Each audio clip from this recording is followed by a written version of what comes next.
You have seen people who are historically known as great beings. This is all that happened to them.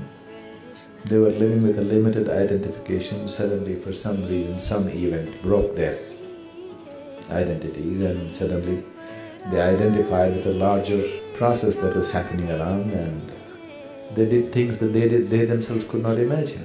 For example, Mahatma Gandhi, he got qualified as a lawyer. I remember what he wrote when he when he went out to fight his first case in the court in India. He says, "I stood up to argue my case and my heart sank into my boots." Does that sound like Mahatma Gandhi?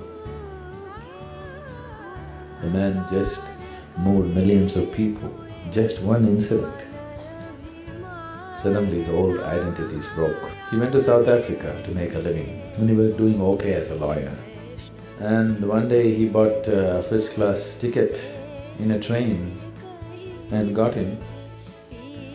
And he travelled some distance. In the next station somewhere, a white South African got in, and he didn't like a brown-skinned man sitting in a first class, so he called the ticket collector.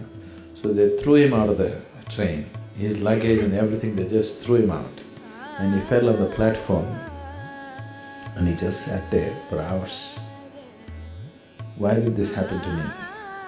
I bought a first-class ticket, why am I thrown out of a train? Suddenly he identified with a much larger problem that existed, and he became a colossus.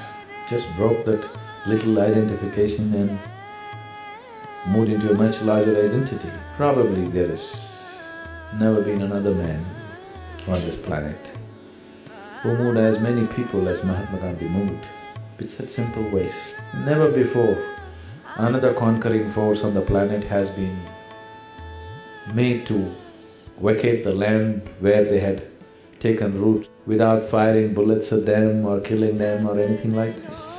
See, shooting at the soldiers who are carrying guns is one thing. Throwing bombs at them is another thing. But just going there, standing on the street and willing to be beaten down on the heads with cracked skulls, you fall down, one line of people fall down, the next line of people come and give their skulls to be broken again, is a completely different kind of strength. It's not easy. It takes a very deep inner strength for a person to do that.